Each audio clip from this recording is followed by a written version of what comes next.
Okay, good morning, gentlemen, ladies. We're here for an obvious reason. We're here for the press conference of the Icelandic team for the upcoming Euro qualifier. My name is Omar, I'm the team media officer. This is our captain, Aron Gunnarsson, and one of our two head coaches, Lars Lagerbäck.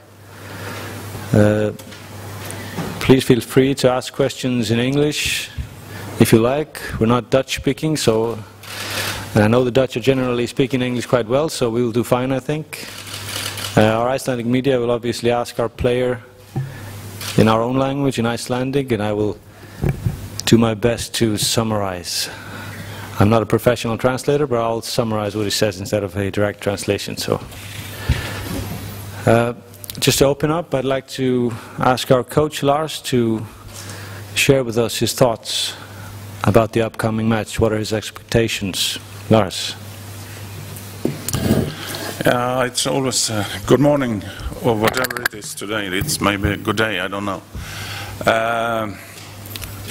My expectations, I always try to not have expectations, to be honest, but it's of course a very interesting game for us. We are in a good position, as you all know, and I think we have that's very nice to be in that situation, because we have I would say a win-win situation. We have all to win when we come here.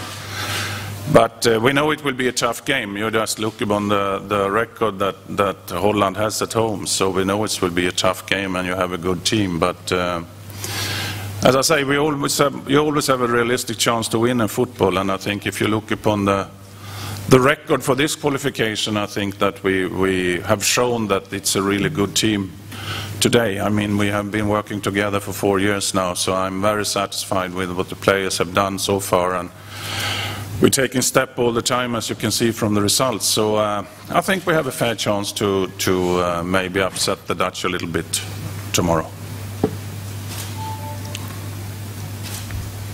Did you do any calculations about how many points you still need to go to France?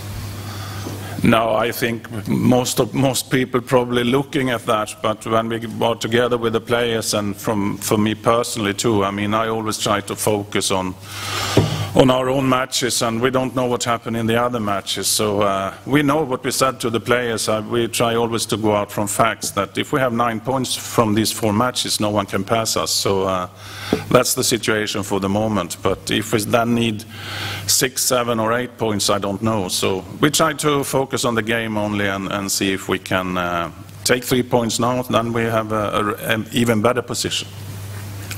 In the 4 out of 6 matches, you managed to keep a clean sheet. Was that the key to the position Iceland has in the group right now? I think it's a part of it, of course. My philosophy in football is that if you look upon team winning, normally they both score a lot of goals and they don't let in goals. So I think it's a combination, and as we talk about and try to work, is that I think also a good defense is the basic for a good attack, because where you win the ball and things like that is really important when it comes to the attacking part. So, but I mean, if you look upon the goal scoring in the tough group, that I think it is, if you have 14-3, I think I can be rather satisfied what these guys have done, both in defense and in attacking. Well, the strategy of tomorrow will be on the defense or on the offensive side? It depends a little bit on the Dutch team, but I mean, we know even if you change coach, I don't think he will change the basic way of playing for the Dutch. I mean, what we try to do is to defend as a team, really well organized when we don't have the ball, and when we have the ball we try to attack as much as possible. So it depends a little bit how aggressive the Dutch will play, but I hope we can have the ball at least as much as we had up in Reykjavik, and hopefully a little bit more.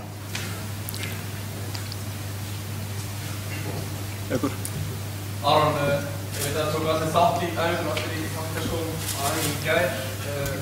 Varstu alveg 100% eða hvernig leið þér á Spurningin I'll do the question and the answer at the same time. Já, ok.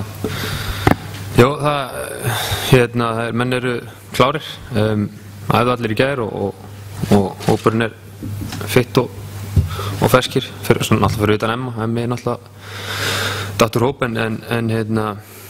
en svo virðist vera að allir eru ferskir. So So the question was basically whether all players trained and whether all were fit, and whether the captain himself specifically was 100%. The answer was simply yes, we're all fit and we all trained and I'm ready.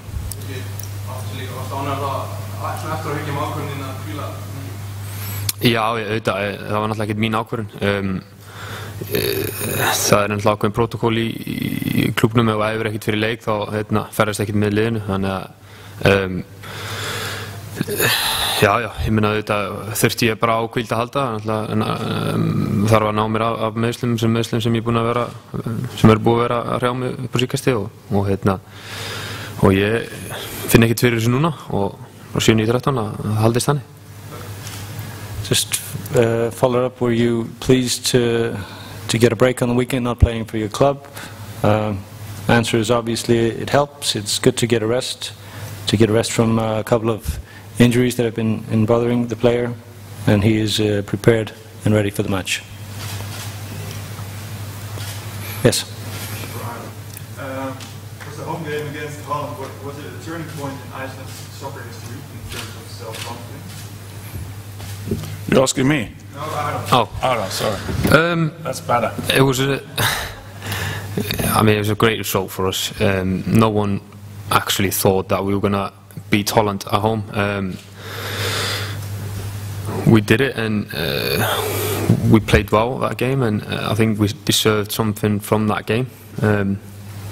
But it was a hard game, but we defended well as a team, and we're going to have to do the same tomorrow if we're going to get anything out of that game, because we know what Holland is capable of, and we respect every single player they've got in their squad. Did that start the qualification boost that Iceland had since then? Because that was one of the first games of the qualification.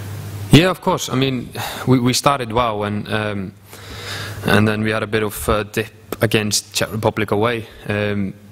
And then we played them at home after that and beat them, so that was a good result as well. But the main thing was we obviously wanted to start well, which we did, and obviously getting results against Holland that lifted us and our confidence, and it just shows that we are capable of anything as a group. Because if we play well as a group, then I mean we are going to be happy for us. It does something about the atmosphere in Iceland. Is it a hype soccer right now? Yeah, very much so. Yes, there is. I think it's 1% of the population is coming to the game, and which is a phenomenal number. We're not going to let that affect us. We are concentrating on the game, and we're going to have to be concentrated if we're going to get anything out of that game, like I said earlier. Does it boost your confidence? Yeah, of course. I mean, we've sort of. I think we deserved all the hype and the atmosphere. We've worked hard to get that, and we're just going to take it in, and we're just going to enjoy it as it comes. Do you speak of the golden generation right now? Well, I mean, there is a team here that has come up together through the youth national teams and the under-21s. Maybe not a golden. I mean, it's a good group. It's a tight group, and we know each other. Everyone knows each other as a person, and it's only helping us at the moment. Cheers. Yes. What has been changed in the 4 years you were most coach now from Iceland?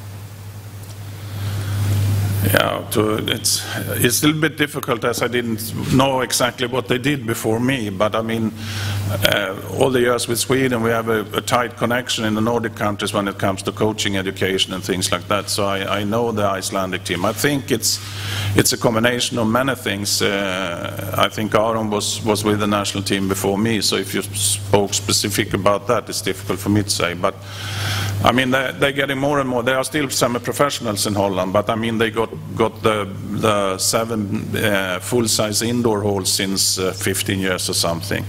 So I think the generation, even if they move out rather early, if they like now, they can play and train football all around the year. They even have 1 indoor season and 1 outdoor season, so they have a longer competitive season than Sweden, for instance, have, which I think is really good. But then I think, from my point of view in the national team, I don't exactly know what they did before, but why I said yes to the job was a little bit that there was a group of young players that I thought was very interesting. And I mean, they have really answered up what we have tried to do with the team. It's a fantastic group of players to work with. They really want to do their best. They are 100% professionals, no problems inside the group. And I think that, I don't like to talk highly about ourselves, but I must say about the players that the way we are organized today, I would say that in that respect, I think we are one of the better teams. And coaching Sweden or Iceland, I mean, we are a little bit of an underdog when it comes to the big guns like Holland and other teams. And I think that you have to be aware of that and work realistically with the things you can be the best in the world. And for instance, to be best organized, any team can be that. And I think that is one explanation, that the players are really doing that so well. It doesn't matter if they come from a smaller league or a bigger league, they all playing for the team. So I think there you have the big explanation why we're doing well for the moment. I read an interview you had to, 2 years ago, you had to wait 6 hours on London airport for a flight. Is that anything changed now? Yeah, a little bit. We're getting more and more professional there also, but of course it's not about just being professional, it's about finance too. I mean, it's a really small association. I think there are about 20 people working at the association, and I don't know in Holland, but I know in Sweden they are a bit over 100 people, so there you have the one difference. So it's a financial thing, but during this qualification we had a charter when we had the double headers, and after this game we don't need a charter because we have Iceland there with the regular flight, perfect timing for us, but it has become better. They are not spoiled, these guys, when they come home to Iceland, even if they are that in their clubs, and maybe that's a good thing too, with their character, that they know what it's all about, how to win football matches. You can spend some hours at an airport, but you still can win football matches. Is that your goal with the Icelandic team, to make it the best or most organized team in the world? Yeah, I think that's one part of being a winning team. I mean, you can look upon any team that is winning. I mean, if you look upon, I mean, all teams that are winning, I think it's rather easy to analyze them because they have a very clear idea how to play. It can be very different, but I mean, if you look upon the Dutch team, I think if you ask their players, they know exactly how they are playing, but they build it on a lot on a possession football and things like that. But every team, I think, that is successful is very well organized. And if you are in a smaller country and a smaller club, I think that is really a key factor that you can be one of the best organized team, because then you have bigger chance to win. That's simple as that, in my opinion and my experience.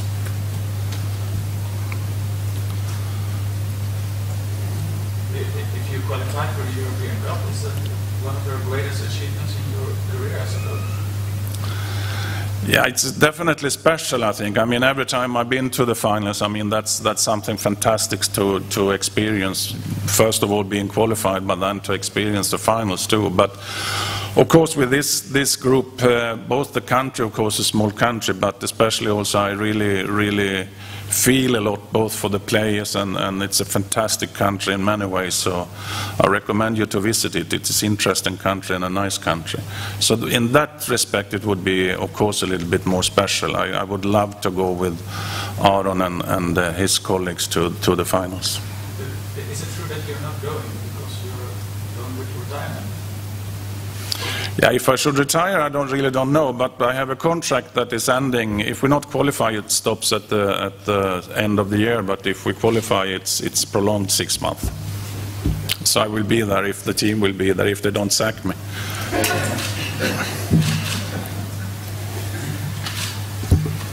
Yes. Does Holland have any secrets for you, or do you think you know all about the team? Now, of course, you have a little question mark now. I mean, I have followed all my 30 years in international football. I've seen a lot of Dutch football. But as you change coach, The question mark, I think, is what players he will pick. I mean, it had been easier if Gus had been still in charge. If you have some ideas there, if you want to put in some of the younger players or what. And I mean, if the system is like you played in the World Cup, or if you play your traditional 4-3-3, it doesn't matter for us. Because I think the basic way you are playing, you will not change that, because I think your culture is too strong. So the only question mark we have is which player Blint will choose. But I think Aron and the other players are rather calm about that. We have gone through, as we always do with the other team, and we look a little bit more on the individuals than we normally do, just to they be aware of what we can expect if we choose these players or some other players.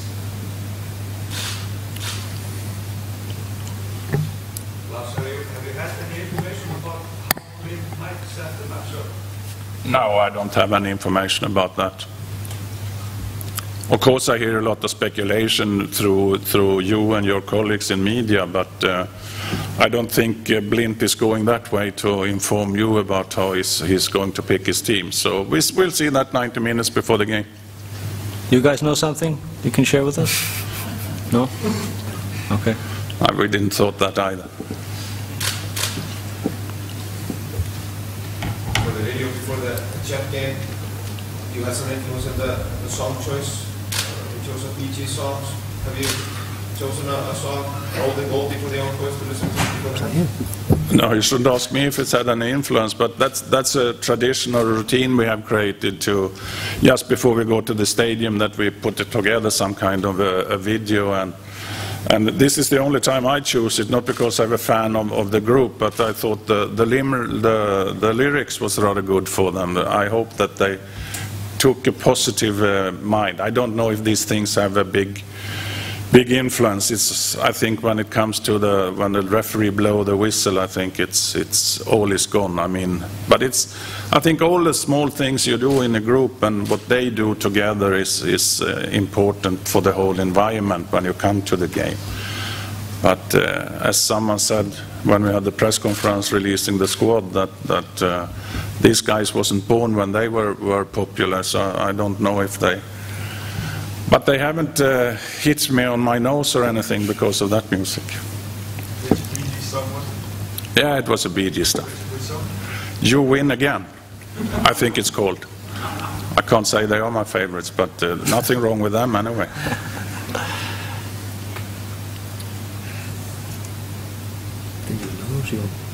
Sorry? Other questions? Stalker? Dogger said that he went out and denied it that it was he. Hvað segirðu? Nei, ég ekkert að pæla í þessu. Ég Dagur og las fá að sjá þetta. Þetta hefur virkað hingað til og leyfið þeim bara að stjórna þessu. Já, einhvað hannig. Spurningum að hann notið það bara. It's just musical gibberish. I won't translate.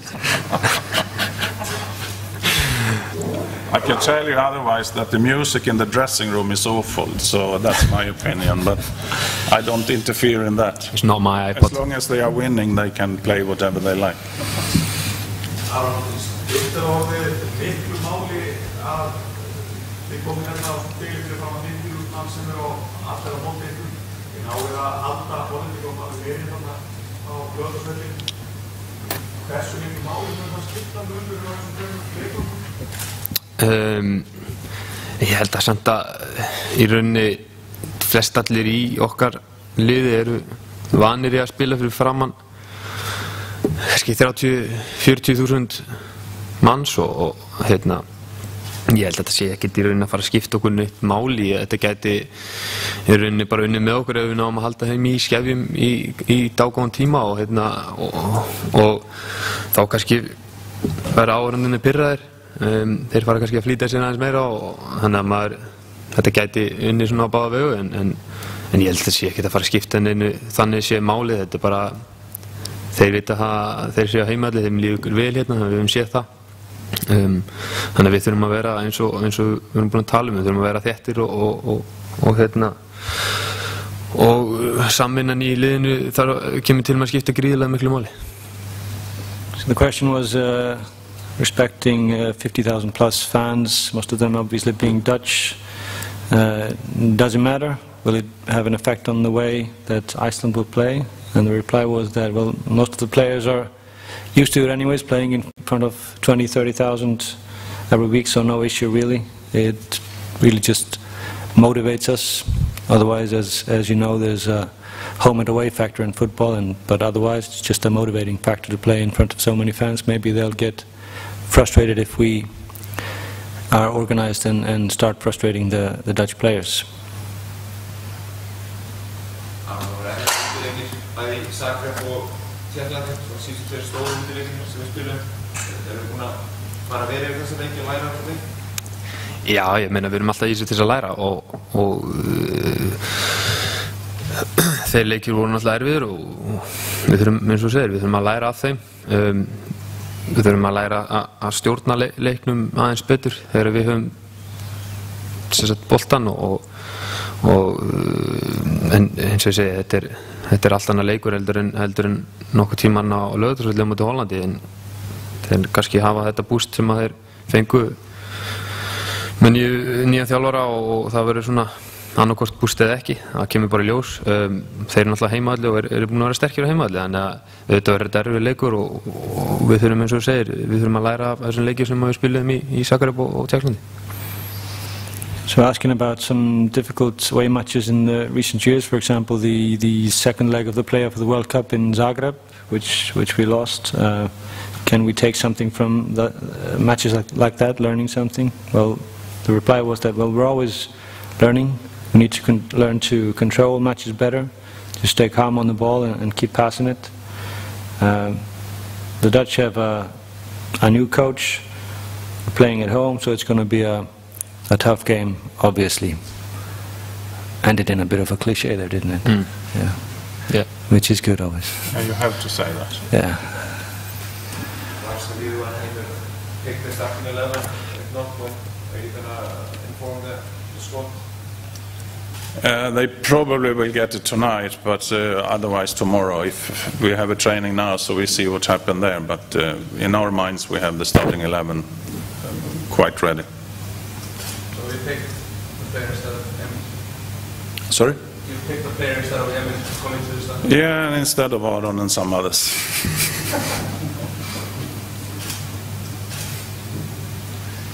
Okay. Done? Thank you. Thank you. Thank you very much.